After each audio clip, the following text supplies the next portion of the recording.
What was the hardest thing to adjust to when you first came into this prison? I've always naively, I guess, thought that women were the gentler sex, the weaker sex. That's what society wants us to believe. And the fact that women can stab a man to death 40 times, I find that incomprehensible.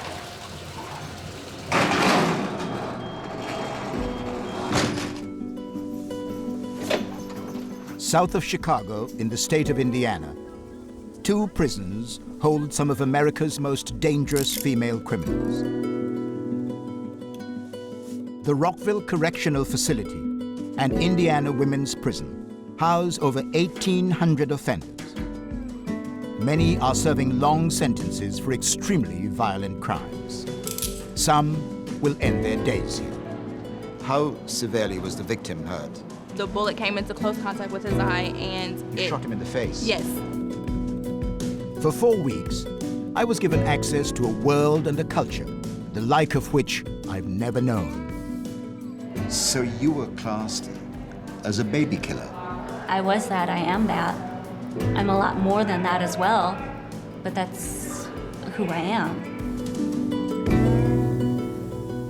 America imprisons more women than anywhere else in the world.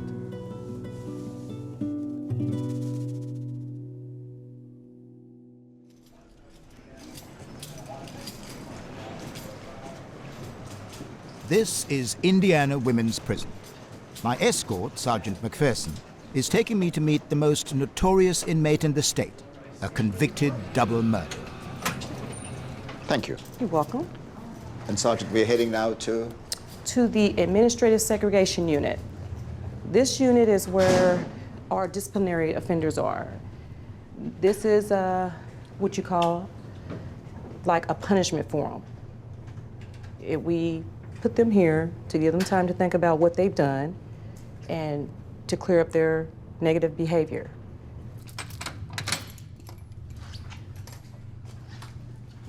Offenders in this unit spend more than 20 hours a day locked in their cells. They have no contact with the rest of the prison population. Hey, Sarah, you ready?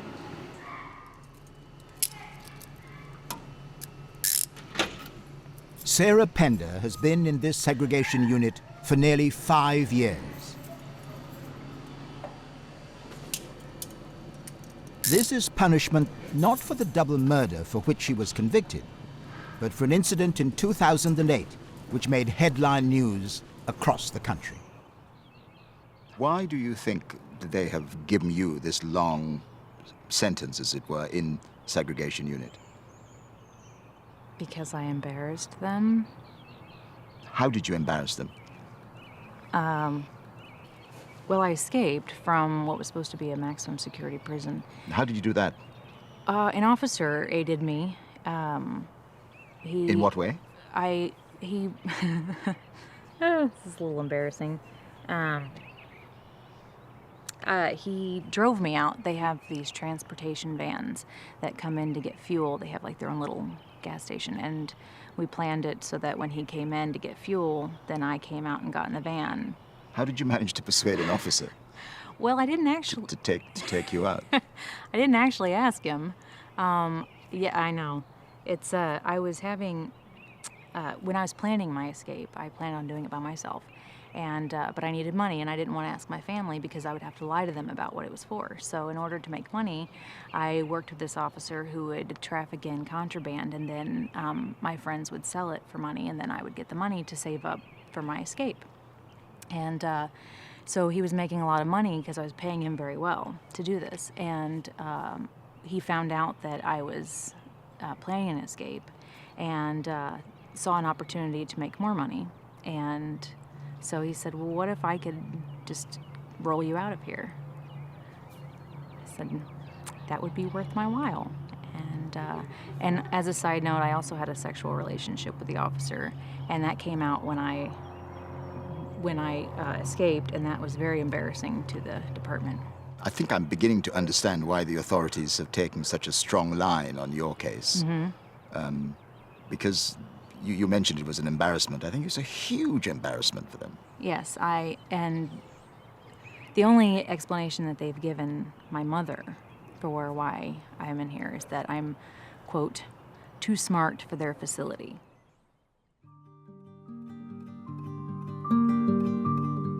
This is the Rockville Correctional Facility from which Sarah Pender escaped in 2008. She was on the run for more than 4 months and was labeled America's Most Wanted Woman.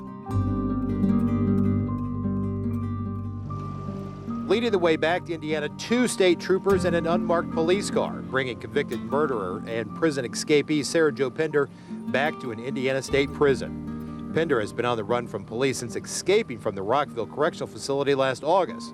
She'll have no contact with the outside. No phone calls, no visits, and will minimize her contact even with staff internally. The state has been true to its word. And this has been Sarah Pender's life ever since. Scott Spittler, the officer who helped her escape, was jailed for 7 years. Sergeant McPherson has known Sarah Pender from the day she arrived at Indiana Women's Prison.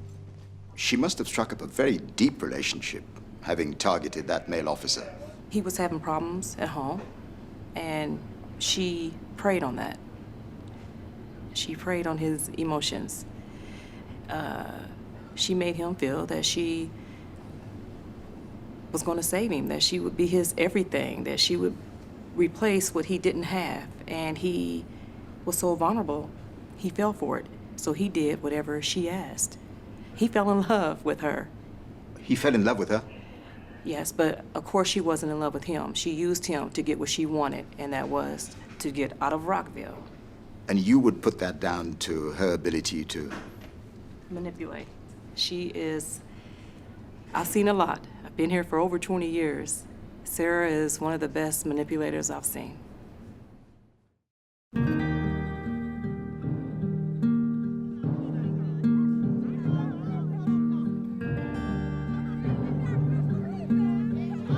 Out in the general population, prisoners must conform to strictly regimented days. 3 hours for recreation.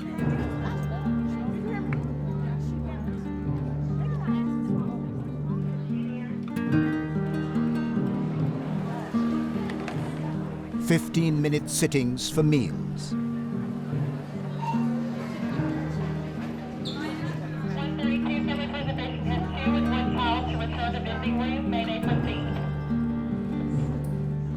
Apart from this routine, inmates are allowed out of their cells, although they're confined to their assigned units. Thank you. This is Unit 13. Offenders have just returned from lunch.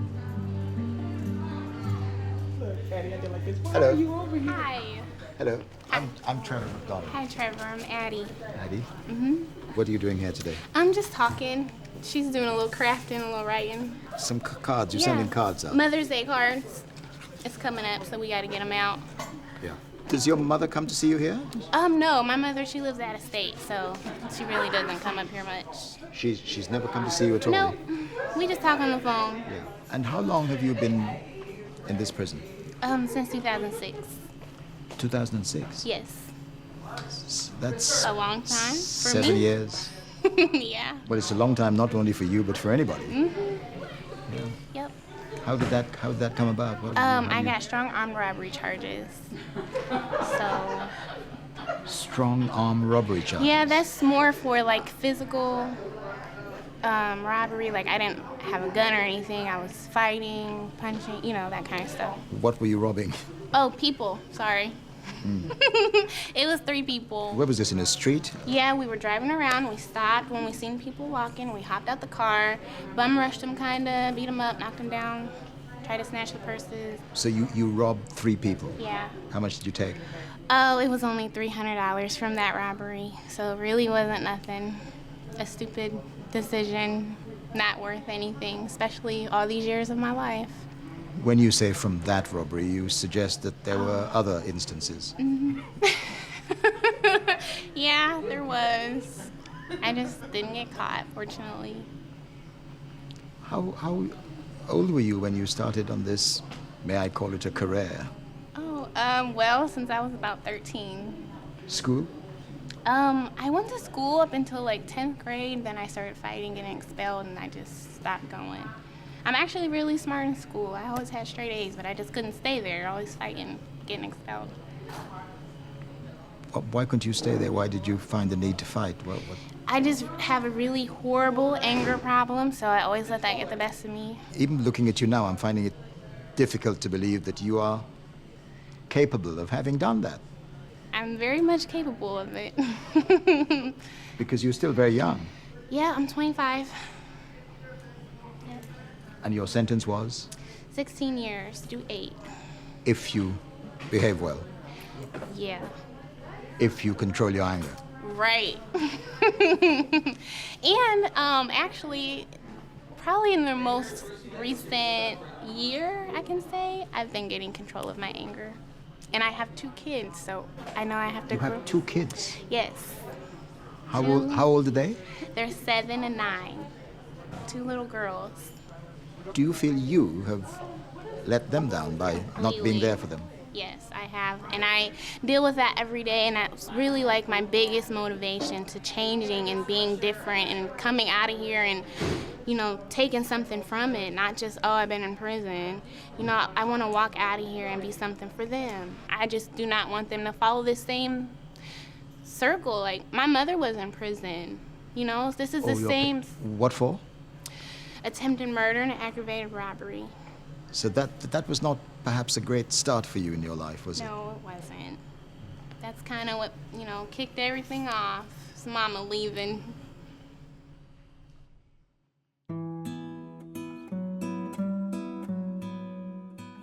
Addie Hartz will be free in only a few months.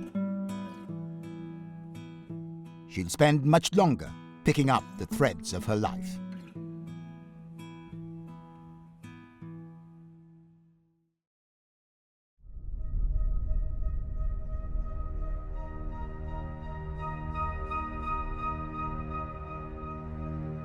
I'm on my way to the Rockville Correctional Facility.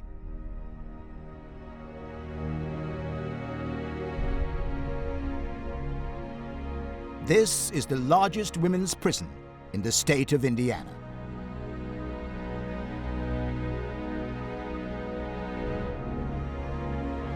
I still need Bowen, Jones, Fairchild, Andrea Jones, Dean, Bria, Ryder. Rockville is a clearinghouse for convicts from all over the state. Some will serve all their time here. Others are assessed and moved on to other prisons. Every month on average, 200 new offenders arrive here. This is their first port of call. From now on, their every action will be governed by prison rules. Ready? Look right up here. 1, 2, 3. All right, this paper here tells you we don't allow any sexual contact of any kind between you and staff and you or our offenders. Your stuff? Okay. Go over there and get a styrofoam cup, put your name on it. There's water in the orange thing. From the way an intake looks when she comes in here, can you tell what she might be in for?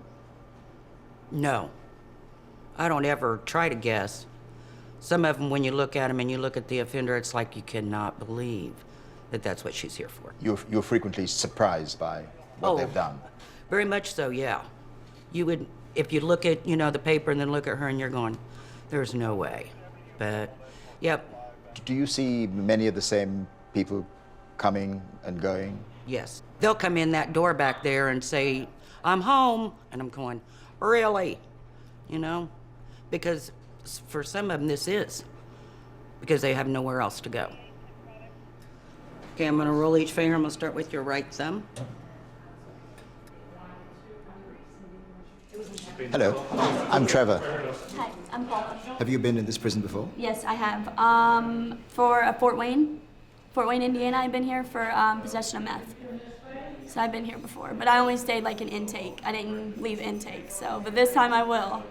Yes. Yeah. So this time you will be in the general prison population. Yeah, sure will. What sort of prospect is that for you? A little scary, but at the same time, like, I don't know, teach me little morals, you know? Teach me not to come back. Do you have a drug dependency? I've been to rehab, yeah. I'm an addict straight up, so yeah, I do. How long have you been an addict? Since I was 17 and I'm 28. A couple years, a long time. Do you have children? I do. I have 4. 4 children? I have 4. My oldest one is 13. I have a 13-year-old, 12-year-old, 9-year-old, and a 6-year-old. I'm trying to find a hopeful road out of this for you. I know. I know. What's that? I don't know. I have to have a game plan when I leave here. I know that. Like, going back to life, like, when I got in trouble this time, I violated probation because I didn't have no transportation back and forth, and I wasn't using, and I haven't used for maybe 3 months at the most, you know, and that's pretty good for me because I was doing needles and all kinds of stuff. But 3 months is a big step, and I just want it a little bit further and a little bit further. But it's just, it's hard. It's really, really hard. Yeah. Thank you very much for talking to me. Good luck. Thank you.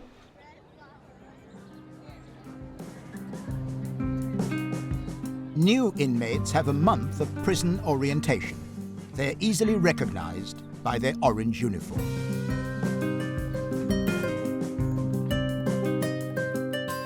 For every new arrival, some other prisoner is about to leave. Martha Search is quietly counting down the days.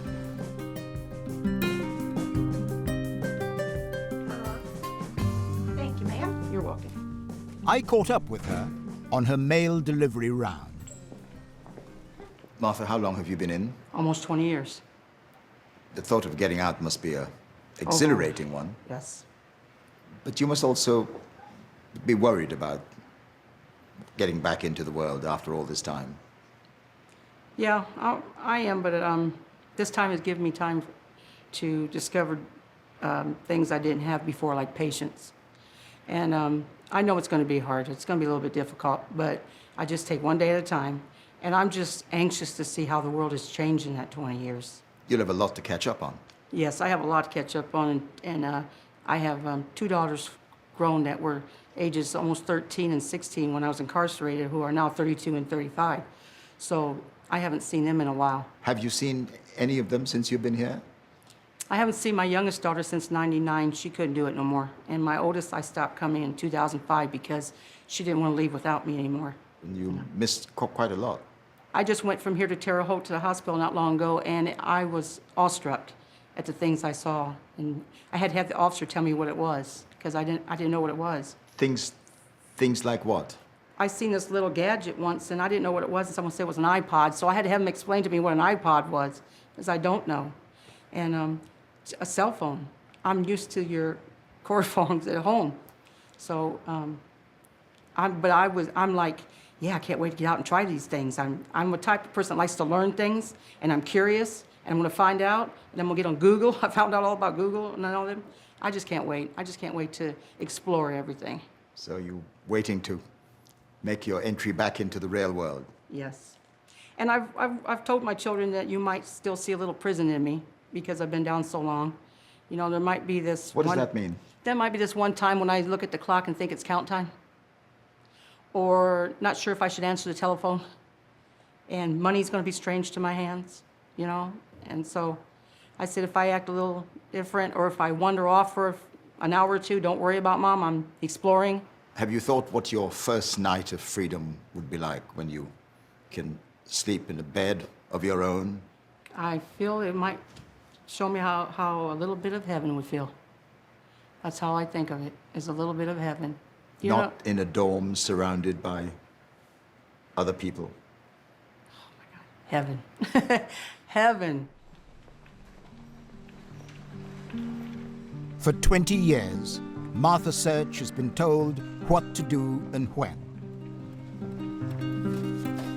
All those decisions will soon be hers alone.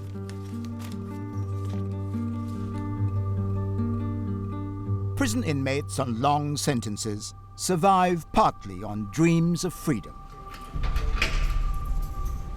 But in August 2008, one female offender, Sarah Pender, actually broke out of Rockville.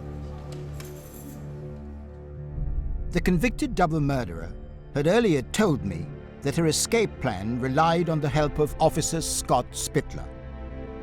Now, since September, we've been hot on the trail of a woman authorities have called a female Charles Manson. Now, recently she was added to the U.S. Marshals 15 Most Wanted list, making her the most wanted woman in America.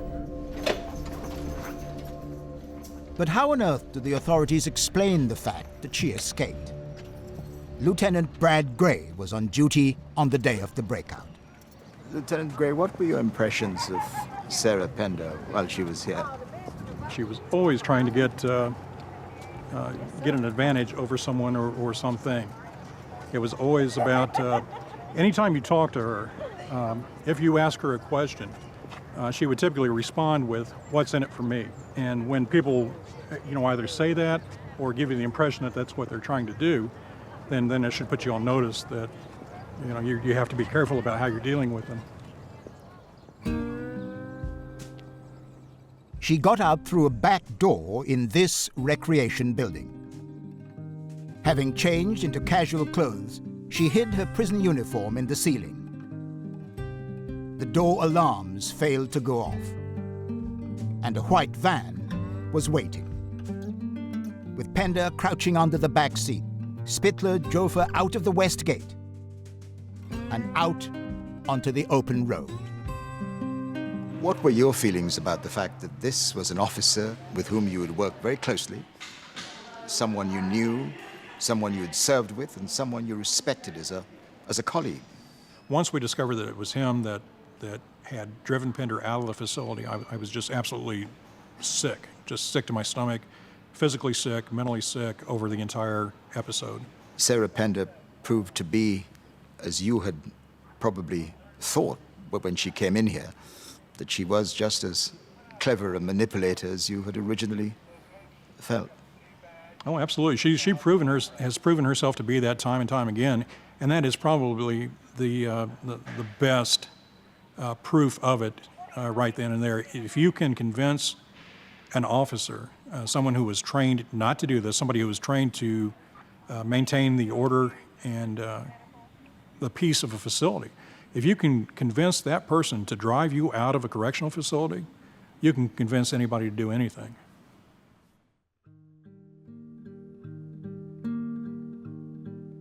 The authorities were bruised by Sarah Pender's escape. She was put in solitary confinement and has now been here for almost 5 years, longer than any other female prisoner in the state.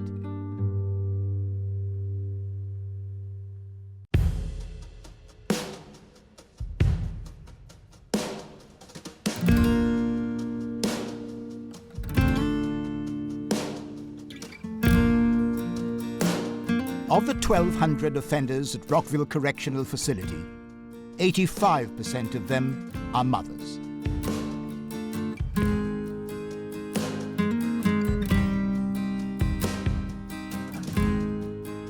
I'm on my way to Dormitory 2, where new arrivals to the prison are housed.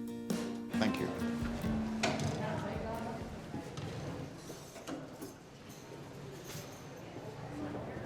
Paula McIntosh, a mother of 4, was beginning the difficult process of adjustment. Paula, what was your first night like here?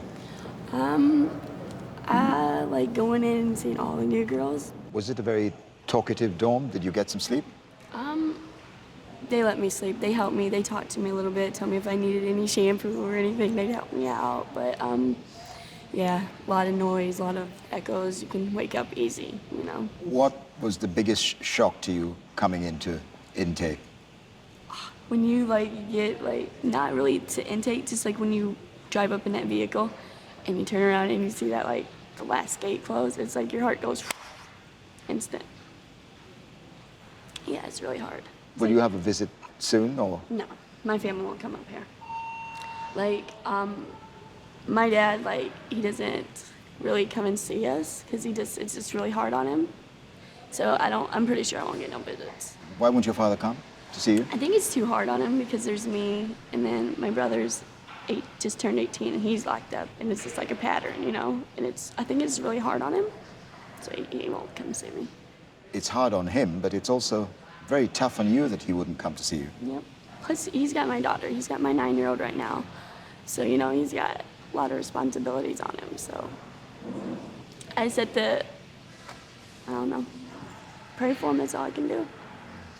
Your daughter is 9. At that age, she's able to understand a great deal. I wonder what your father said to her or says to her about your situation. She knows. Melissa's been like, I've been locked up before. My daughter's Melissa, and she's really strong, and she knows everything. I don't lie to her. I told her she knows about my drug use. She knows about she knows everything. And I called her this time and told her I was going to prison, and she's like, just keep your head up.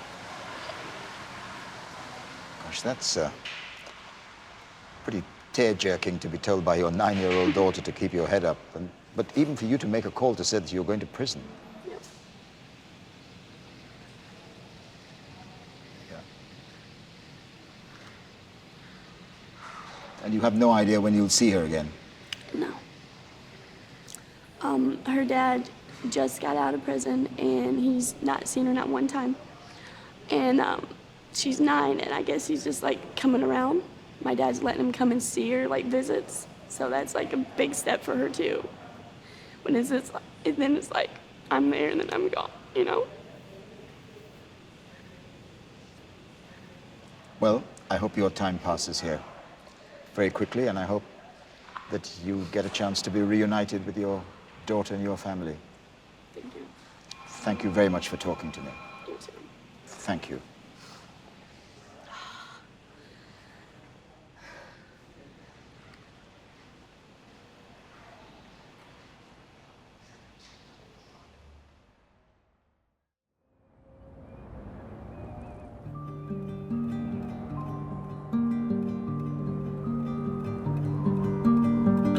At Indiana Women's Prison, it's morning recreation.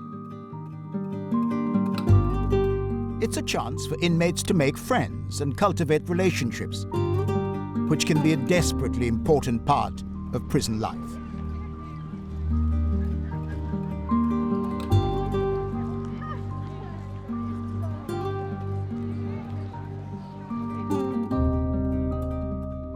The most troublesome offenders have few opportunities to do that. They are confined to this segregation unit. They have 1 hour out of their cells and are escorted, shackled, even to go for a shower. Sarah Pender's cell faces that of her friend, armed bank robber Desiree Hancock. Put your arms back out here then. This one? Yep. I heard you tighten it up after I put it on you. All right, step back. Step out. But I notice you're opposite Sarah Pender. Yes, I love her. That's one of my very good friends, I would like to give her a lot of credit for partly the woman that I am today. Like when I get ready to show out or I get ready to snap, because this place will take you there, she'll be like, Desiree, shut up.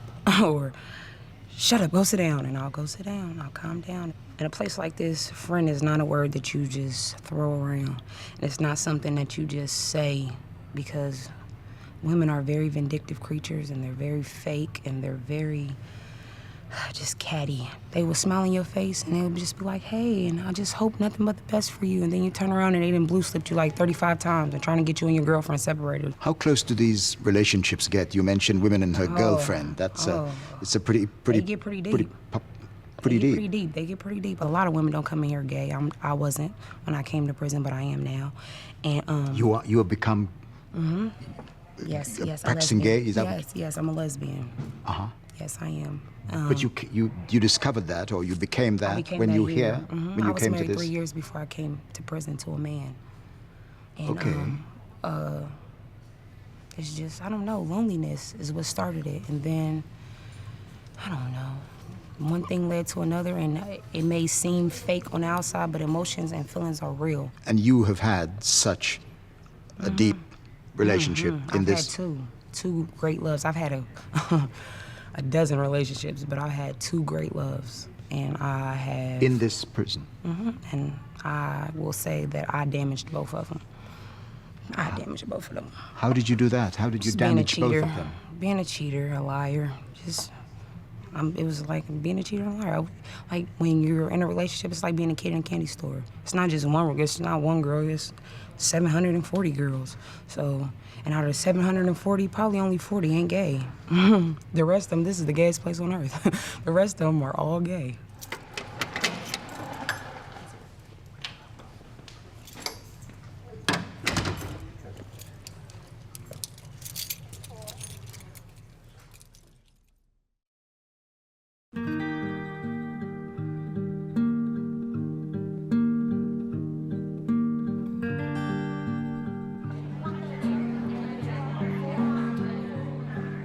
It's lunchtime on Unit 13.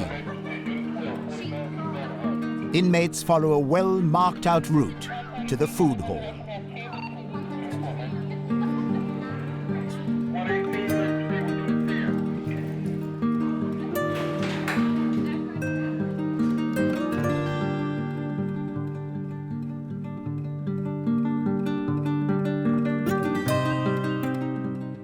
I meet up again with Addie Hartz, who is hoping very soon to leave this place for good.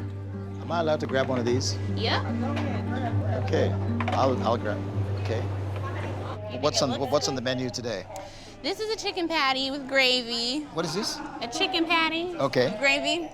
This is supposed to be cabbage, and this is some kind of Spanish rice, I'm sure. Spanish rice? Yeah. Some of it's really not bad. I'm bashing the food, but some of it really isn't that bad. Yeah. Like, I'm gonna eat this stuff. Yeah, this is a good tray today. Are you guys ready to say grace? Yes. Okay.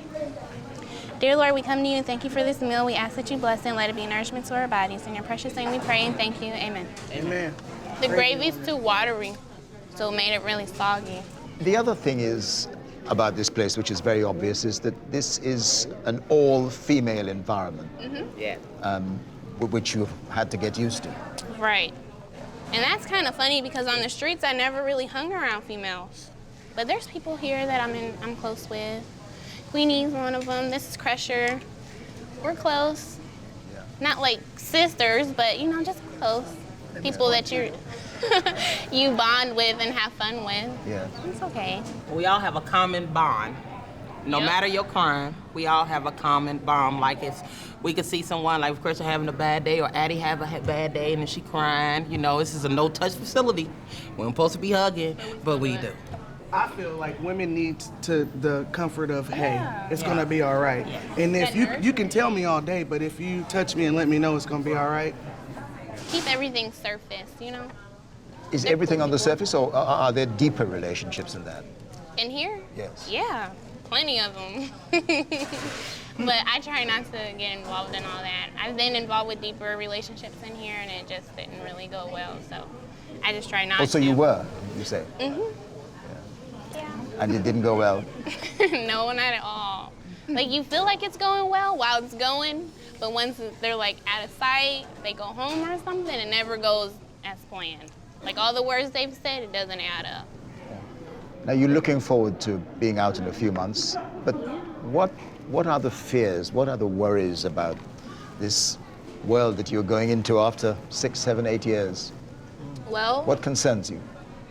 Really just the fact of being put back in the same environment, the same surroundings, you know, and making the other choice, not the negative choice. So, what y'all say?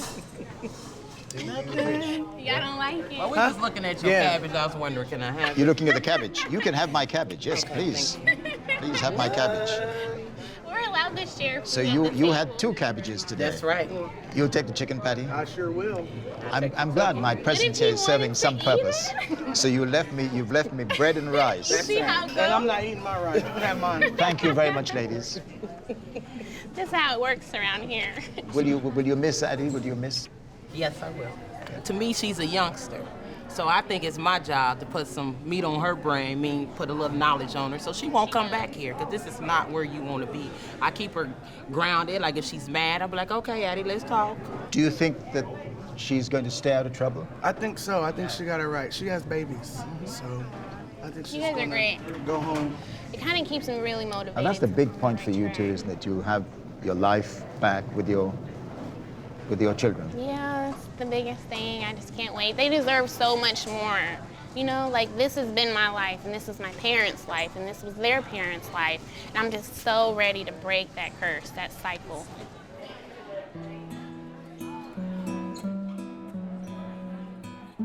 The prison officers I spoke to were optimistic that once she's released, Addie Hartz stands a good chance of keeping out of trouble.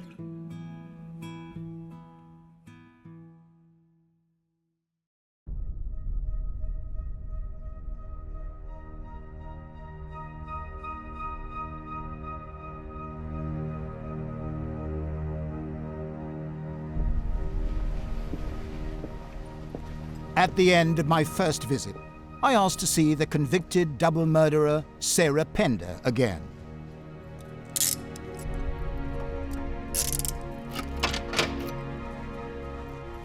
Hi, Sarah. Hi.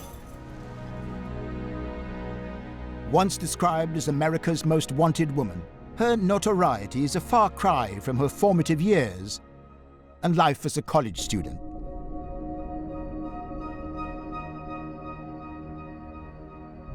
All that changed in the year 2000. Pender was charged with the murder of a couple with whom she shared a house. They were actually shot by her boyfriend, Richard Hull, but the prosecution believed that Sarah Pender was instrumental in planning the murder. She bought the murder weapon.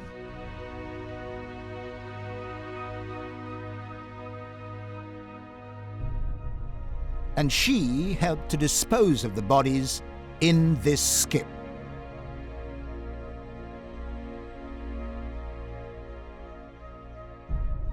She has a Charles Manson-like ability to manipulate people to act as surrogates for her in committing crimes.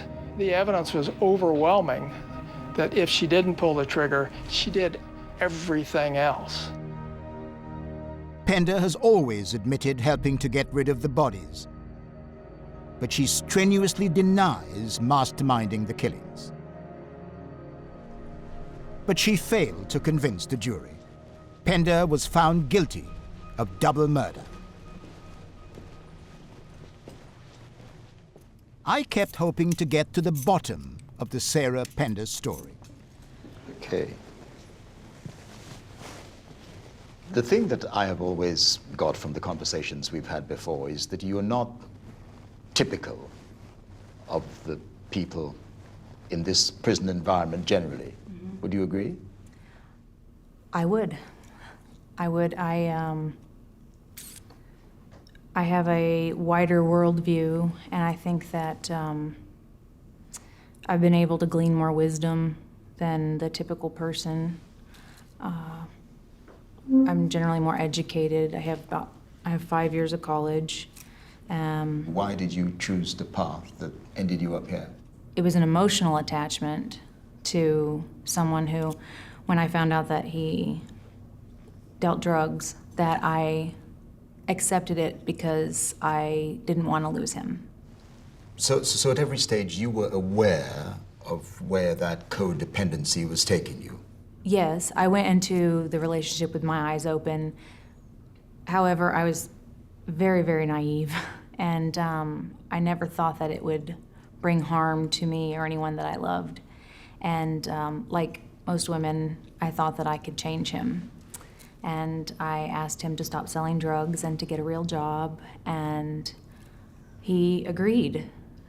And that was the path that I thought we were going on at the time. Were you aware that there were guns in the house, or a gun in the house? Yeah, I bought the gun. It was my gun. He asked me to buy him a gun. If someone asked me to buy a gun, my first question would be, A, why me? Why are you asking me to do it? And what are you going to use it for? Mm-hmm. Did you ask those questions? Yeah. And he told me that I was the only person who didn't have a criminal background, because Well, that in itself is awfully suspicious. in America, you can't buy a firearm legally if you have a felony. And so I was the only person who was legally able to buy it. But Sure, but I'm talking about the fact that you were being asked to buy a gun by a felon. The thought of being left alone frightened me more than whatever consequences would come from purchasing a firearm. What kind of a gun was this? It was a shotgun that you would use for hunting, like, I think birds. I don't know, I didn't pick it out. But in the end, it was not used for hunting birds. It was used for shooting two people with whom he was in a disagreement. Yeah. Well, he had no disagreement with the woman. He said that he shot her just because she was a witness.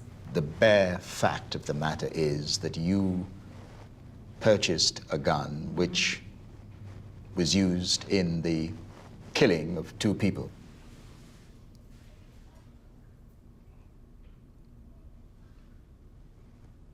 Did you think about the victims of the people who were killed in this crime? I think about them all the time. I think more about their families. The woman had 3 kids. Patricia, she had 3 children. And despite the fact that they were both felons, drug dealers, it doesn't matter. They were still people, and they have families that love them, just like I have a family that loves me. And they can't ever get those people back.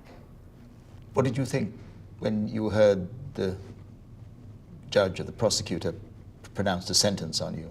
Because you were given 2 very long sentences. Yes, I was given 110 years. 110 years? Yeah.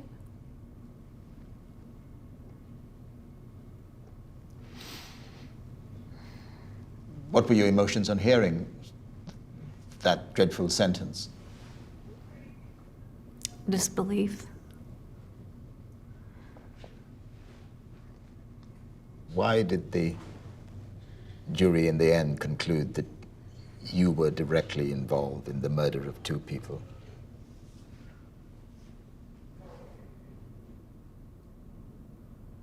I knew that I had committed a crime, but I knew I wasn't guilty of murder, and I was willing to take responsibility for my actions. In that case, was it in somebody's mind, the mind of the prosecutors, the prosecuting authorities, that you had somehow encouraged or manipulated him into committing those murders? Yes. Yes, that was their theory, that I had, this is where the entire reputation of manipulation, that I'm a manipulator, came from. The prosecutor had went forward on the theory that I had manipulated Richard into murdering the victims, and his theory was that I wanted them out of my house. You were being judged, or you were seen, you were perceived as a two-faced manipulator. Yeah. Yeah. Which is a really hard label to carry. Every time I meet somebody new, if they are aware of my infamous reputation, it's a new hurdle to jump. And that's a consequence of my actions.